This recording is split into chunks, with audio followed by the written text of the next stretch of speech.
I remember the call like a cold hand on my shoulder. It came just after midnight. "Sheriff, come to Hollow Creek Road," the voice said.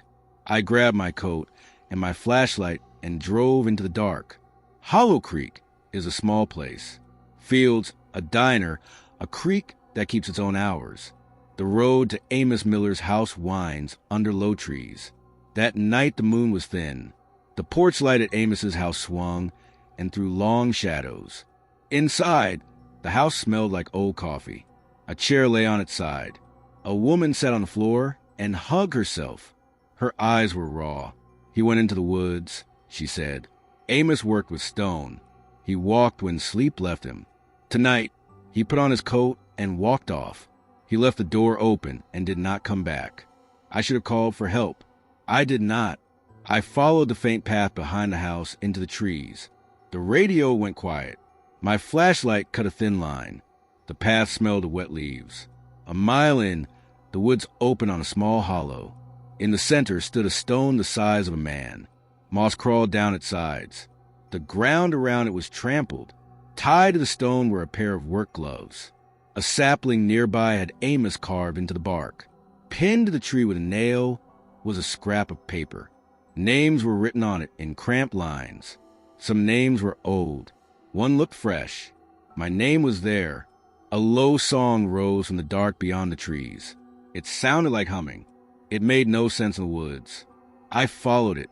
At the edge of a pond, I found Amos. He stood with his hat clutched to his chest. The reflection in the water lagged a heartbeat behind him. He looked thin and tired. "The creek called," he said. "It wanted company." He held folded paper. Names were written inside. I could make out letters.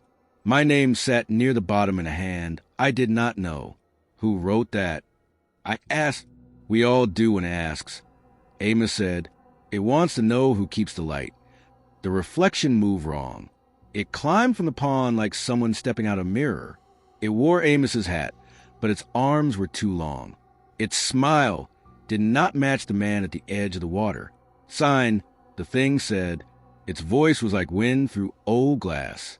Sign, and the creek will know you. I swung my flashlight, lighted the thing, and it hissed, a sound like breaking glass. Amos tried to step back, but the mud kept him. He reached for me with cold hands.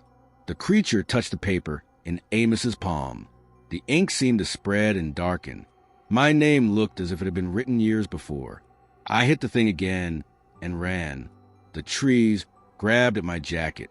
The pond shuddered and the reflection submerged. A sound like a dozen sighs rolled through the woods. I burst into pale dawn. My cruiser was where I left it. Neighbors and deputies waited because someone had called. The woman on the porch ran to me and clung to me. "Where is he?" she cried. We searched for days. We found the clearing, the stone, the gloves, a child's shoe on the creek bank. We never found Amos. People whispered about grief and running off. A few asked if I had been alone. I said I had. The town keeps secrets like breath. A scrap of paper turned up in my locker with my name on it. I burned it and watched the ash go gray. Weeks later, a deputy came by with a box. He had found a rusted tin in Amos's shed. Inside was a small leather ledger. The pages were brittle and full of names. Dates reached back decades. I saw my father's name on a page dated 1985. I had never known he came here. The ledger smelled of river mud and old smoke. Each name had a tiny mark beside it. Some dates matched times men had vanished from work lists.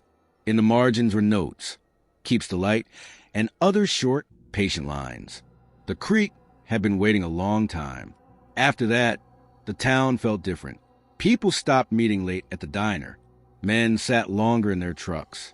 Parents called children home early. Fear moved slow and quiet down Main Street. I kept the ledger locked in evidence.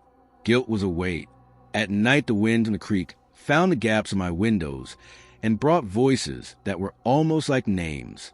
Once, on a day when ice cracked on the creek, I saw Amos's wife watching the water. She nodded at me. Her face was tired and small and resigned. She did not ask for answers. Neither did I. Sometimes being a sheriff is about holding stories that do not fit the books. I keep the ledger because it must be kept. I keep a light on in the hall, and I try to sleep. I say this because I have seen them call. If you ever walk near Hollow Creek at dusk, listen. If the trees murmur your name, go the other way. Do not pick up a scrap of paper that smells of river mud. If someone asks you to write your name, refuse. Some things learn a name and keep it, and when they know how to call you, they will.